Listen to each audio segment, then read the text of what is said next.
Well, if you've had some recent problems with prescriptions or communication between your insurance and healthcare providers, you might want to check on who's housing your digital medical records.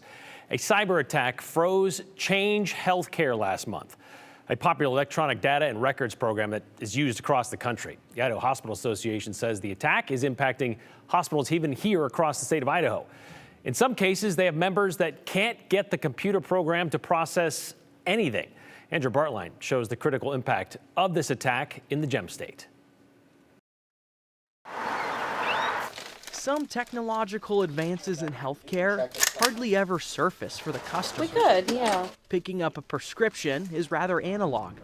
The back end is anything but. Submitting prescriptions or accessing patient data. It's an electronic system that houses all of that. And Greg Morrison? We have 51 hospitals. He knows statewide. The systems to be susceptible. Yeah, had a cyber attack on it and was shut down.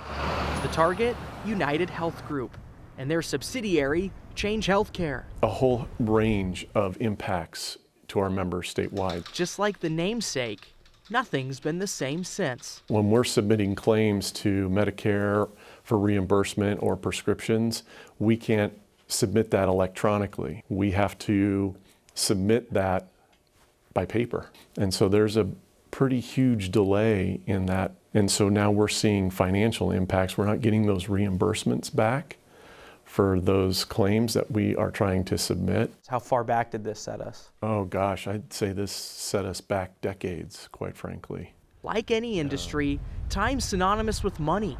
Some hospitals, pharmacies, and clinics are short reimbursement costs of up to 90 cents on each dollar. It's been a struggle, especially for our smaller, more rural hospitals, just because they're not as equipped from a staffing and resources standpoint. How does this fall onto the customer then? And we're trying to just deal with the paperwork on the back end when we can and how we can. So it shouldn't impact the patient directly. So then that means that there are hospitals and pharmacies that are just taking a big financial hit right now. And we expect that they will be made whole further on down the line, but how far down the line do we have to go before that happens? Government health care, including Medicare and Medicaid, have tried to get ahead of the problem. They've started accepting advance payments and offered advanced reimbursement. So we can defray some of that financial hit. But there's no rhyme or reason to cyber attacks designed only for disruption. Bad actors out there. Their success is based on how long the industry bleeds.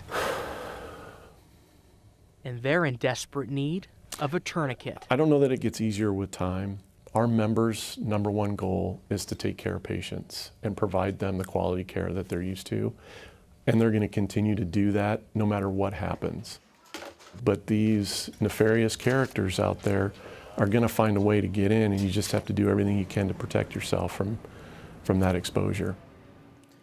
Typically, there's two types of large-scale cyber attacks. One is when that information is held for ransom. The attackers simply want money. But the second is when the attackers only want to cause problems. That's often when a foreign government's involved, and reports up to this point suggest that this is the latter. Hospital systems cannot just buy themselves out of it. And we've been working, Brian, to get the story of a small pharmacy, a local practice who's been impacted by it. And we're working on that. I did get a text message today from a group. It's not just Medicare and Medicaid. When you combine them, it's called Molina, but separately it's an issue. It's also St. Luke's Health Plan, Blue Cross, TRICARE, and Pacific Source. Wow. And that's just for that practice. I don't know if it's different as you go to other places, but even private insurance, they're having problems getting those payments through and those reimbursements. And I wonder if that's going to cause problems for those trying to get some of those that require IDs, you know, the Oxycontin kind of stuff, any of those drugs that are, you know, require a little bit more security.